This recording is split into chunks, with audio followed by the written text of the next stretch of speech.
Hey guys, Rhonda here. So today I am doing a 2-day trip. So I have a little bit of time. As you can see, I'm in my hotel room. I'm currently in Fort Myers.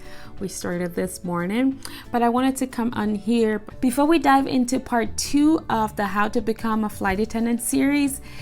I wanted to give you guys a hint of what to expect in the video.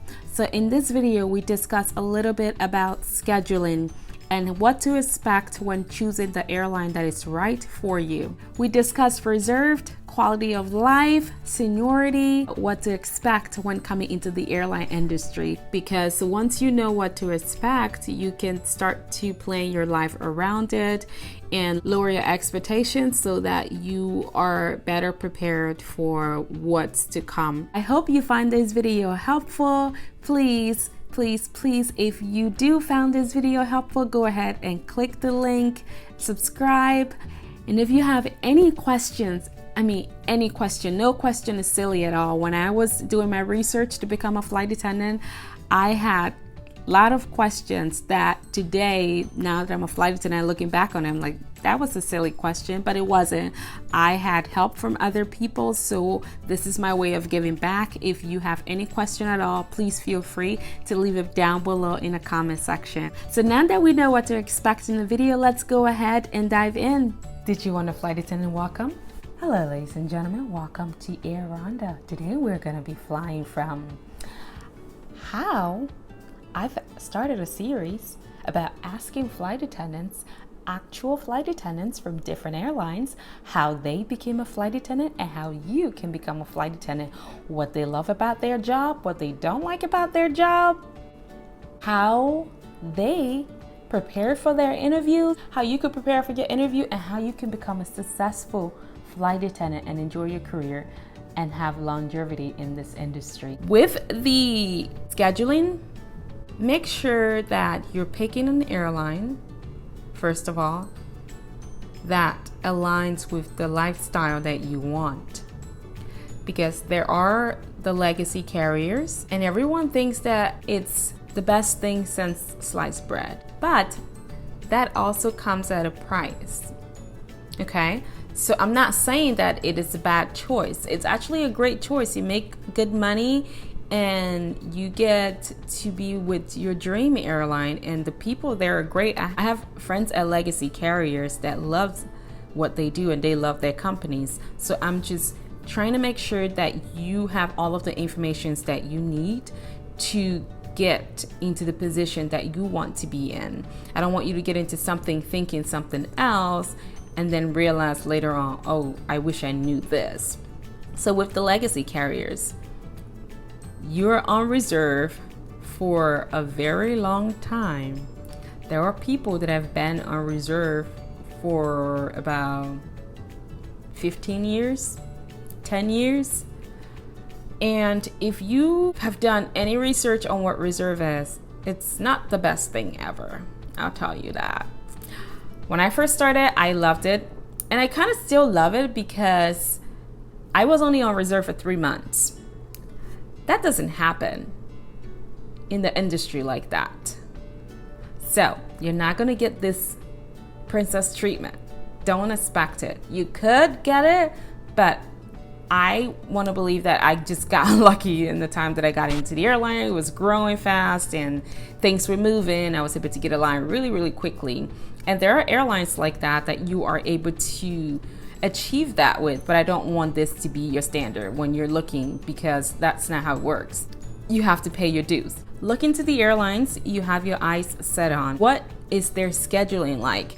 How long does the reserve process takes? Try reaching out to flight attendants from that airline. Some of them are mostly always generous and willing to help because they've been in your position before.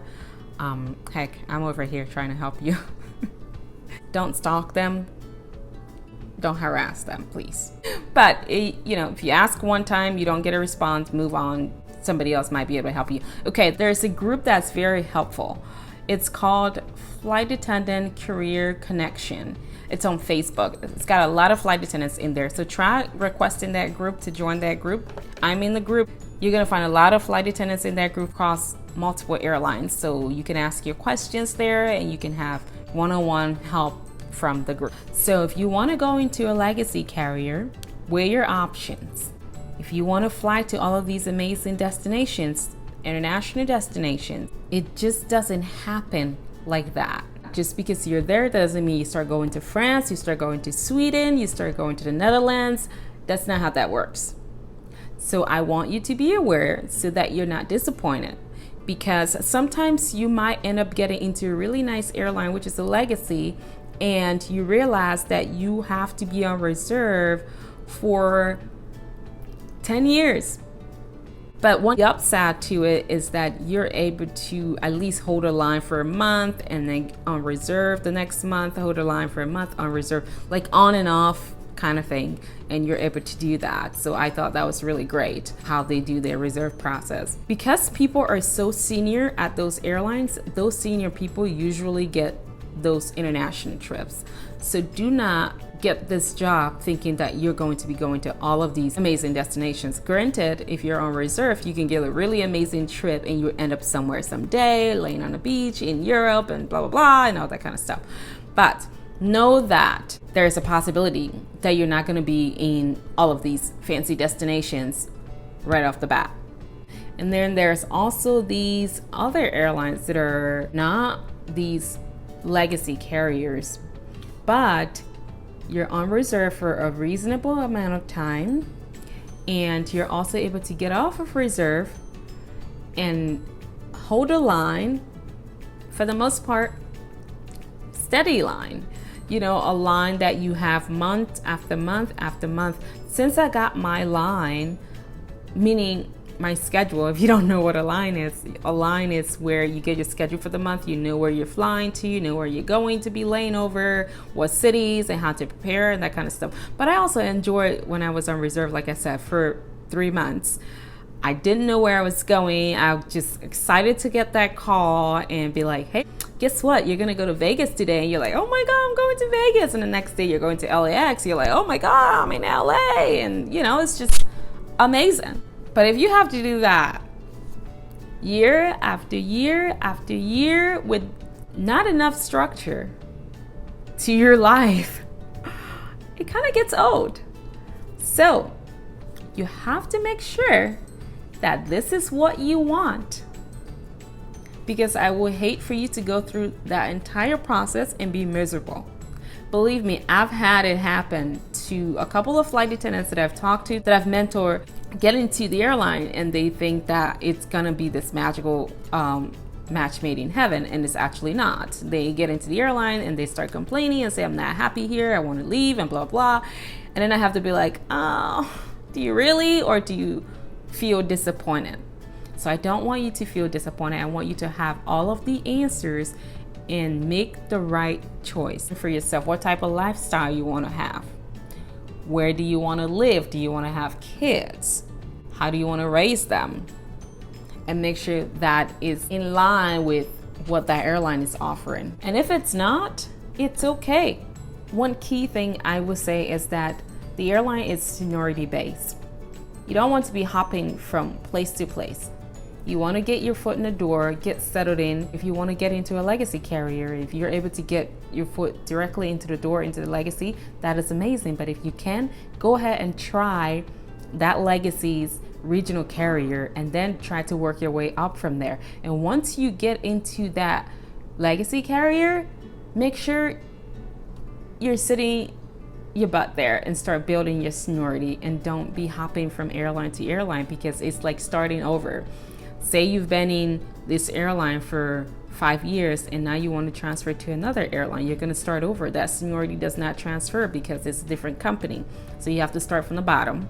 You have to go back to training. You have to go back on reserve, and you have to start building your seniority again. So make sure that you're actually getting into the airline that you want to be in. All right, guys, I know that was a lot of information, but I just wanted to start the series up talking about a couple of different things and touching on different subjects.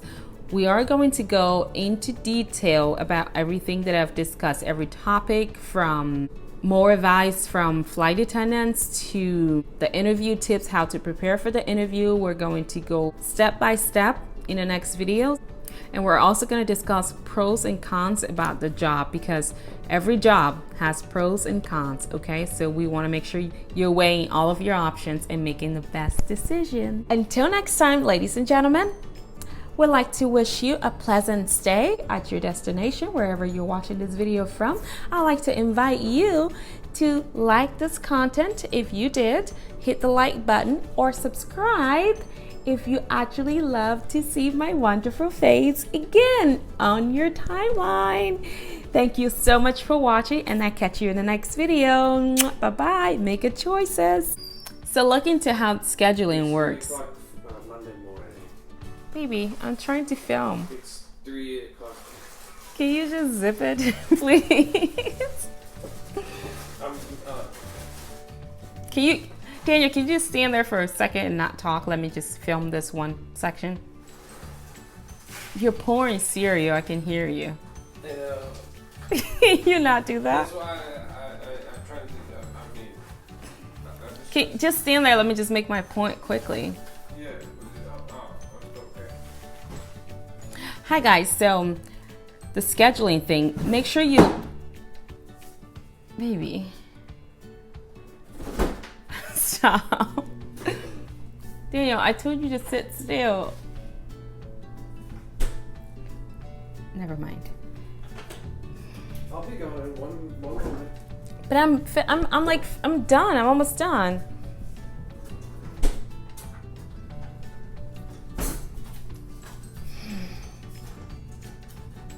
Go ahead.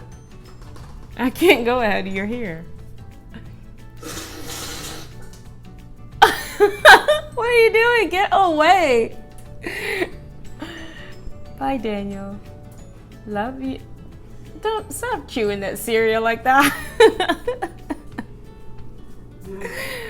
Okay. That was a very unwanted distraction.